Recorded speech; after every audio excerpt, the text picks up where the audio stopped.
Okay, the video camera. We're not going into details. We're not going into the mechanics along that line. Just the basics. Everything that we're going to do in here, we're not going to go into a great deal of detail. I want to cover a lot of things and just kind of touch on all these different areas, just to give you kind of an idea of what can take place in video and media production.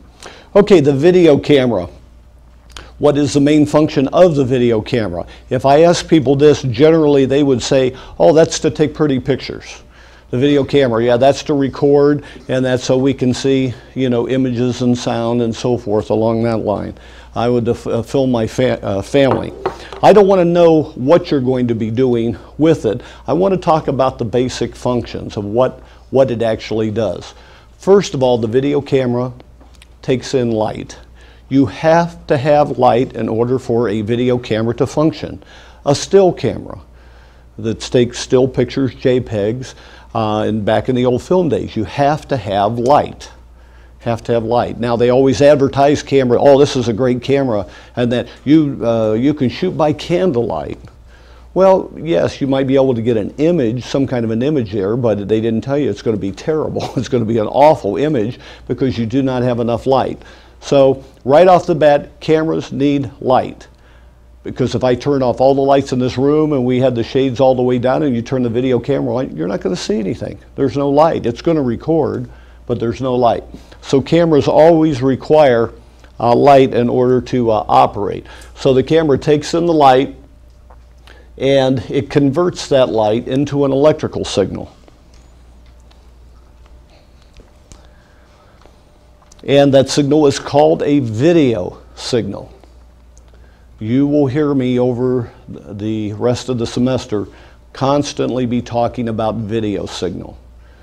And what is that? Well, that's just the camera taking that light in, and with the electronics that are involved in the camera, and I just consider it magic. I mean, I do not know in-depth detail of how the camera works.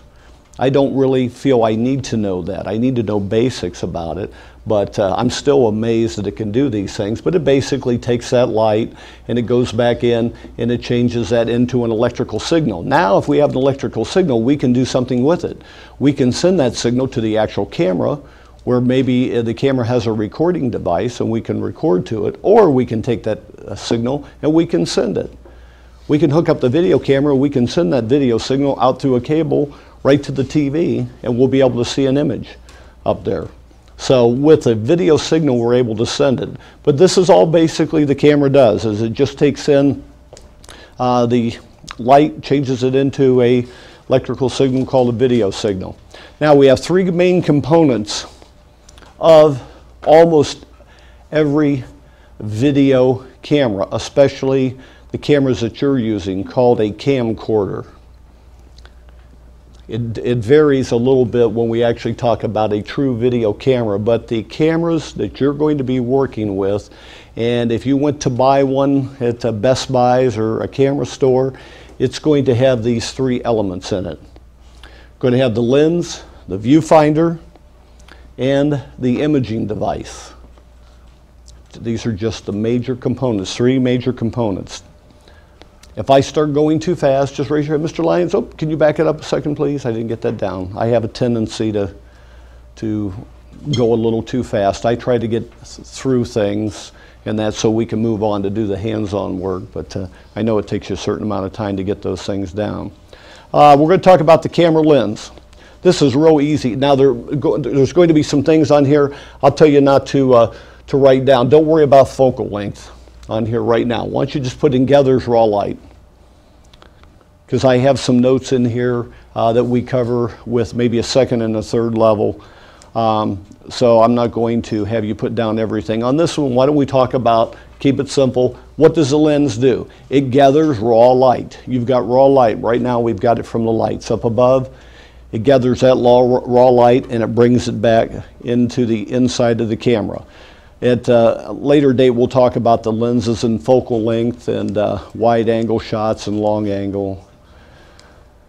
And let's move on. Let me skip through the lenses. Okay, let's talk about the viewfinder. So, like I said, I'm making it easy. Lens gathers raw light. The second component is the viewfinder or the monitor.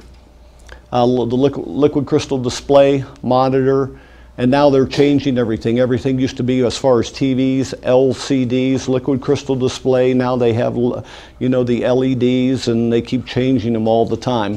But basically, this is the little flip-out monitor or TV that you'll be working with on the cameras, and almost all the cameras have this now. Besides having a viewfinder, it has a monitor. The viewfinder, that's the piece that you put up against your eye, where you close one eye, you look through the viewfinder. And that, or you have the option of flipping out the monitor. And you said, well, I'll never use that. I'll just use this. Well, there are times when you can't use this. You need to use the viewfinder. So you need to know a little bit about both of them in order to be effective. The monitor, whether it's the monitor or viewfinder, basically you have to have this to display the video image that the camera's producing. So it's making an image, but if you did not have some type of a monitor, you couldn't see. You would just be pointing the camera, you'd move it back and forth, and you wouldn't know whether to tilt the camera up, down, pan left or right. You couldn't see. So you have to have the monitor or viewfinder to display the image so you know what to do with it.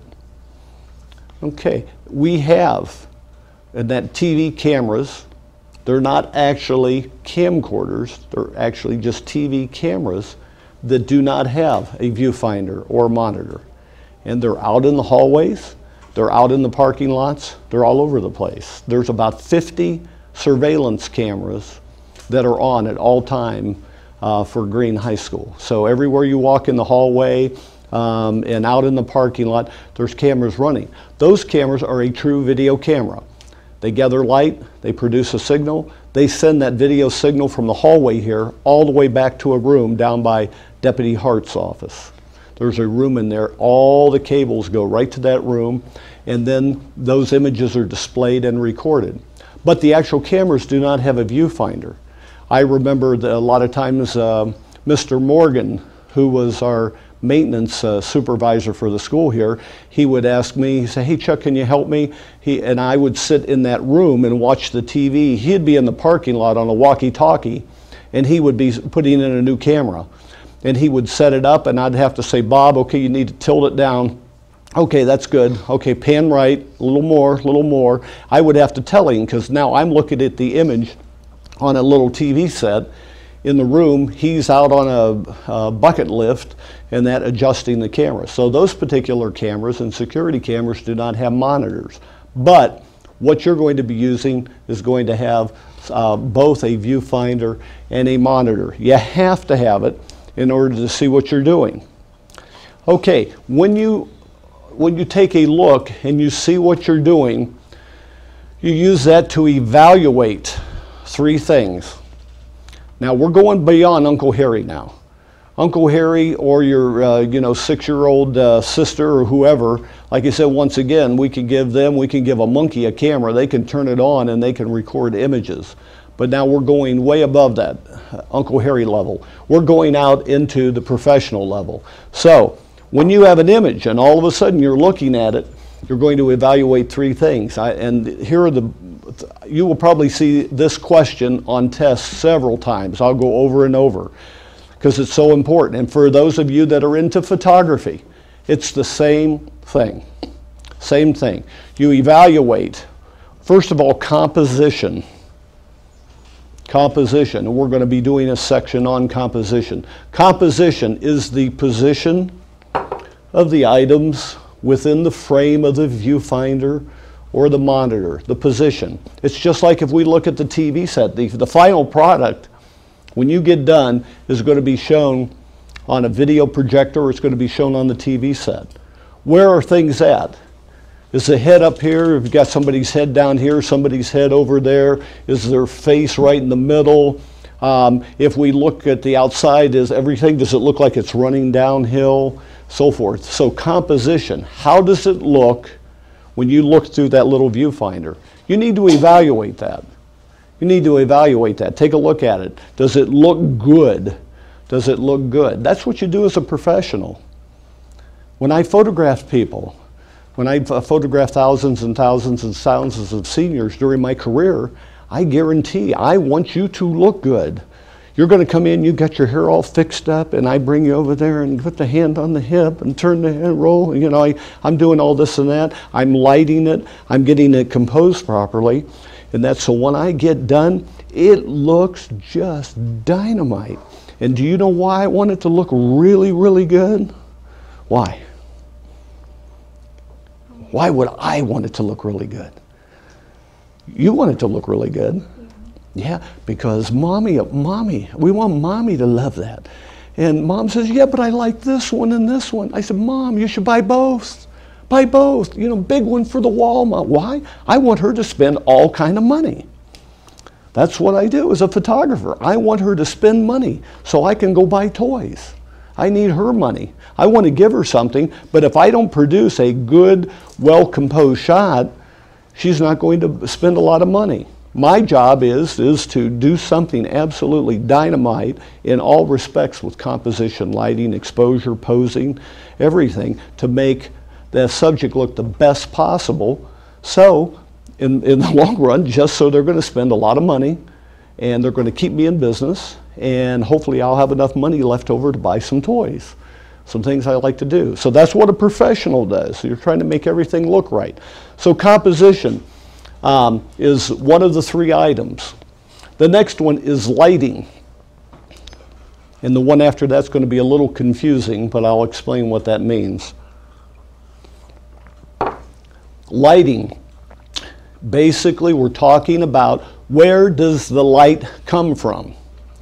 If I'm standing here right now, where does the light come from hitting me? It comes from those lights back here, coming this direction, right onto my face. And I'm concerned about lighting in the room. You could notice most of the time I always turn the switch off for this bank because the lighting, if I turn it on, it has a tendency to wash the screen out. By leaving these off, these lights are hitting me. You can still see me, but it makes the screen a little bit darker. So I'm concerned about lighting just for you to look at these things. Well, as a photographer, I need to know that. And I photographed, somebody wanted some outdoor pictures on Saturday. I photographed them at 9 o'clock in the morning because that is the time of day when I can get some really nice light, because my light is coming out of the east and it's kind of directional, and I can work with that light. If I photograph them during the middle of the day and they're outside, the light is directly overhead, coming down, hitting their head, and then because of your forehead, what it does is the sun hits this, creates kind of a shadow underneath the eyes, and you look like a raccoon. And it doesn't look very flattering. So I don't photograph at noon. I say I want to do it first thing in the morning, or I want to do it late in the evening when the sun's in the west coming in, because then I can work with the person and I can control that light, and we're not going to have this light coming from directly from above.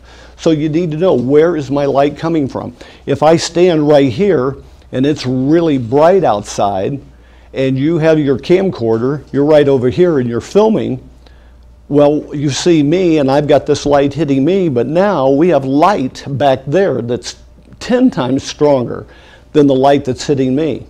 And what happens is your automatic iris on the camera, well, it shuts down. We call it shuts down. Basically, it closes down because it's trying to get the correct exposure outside.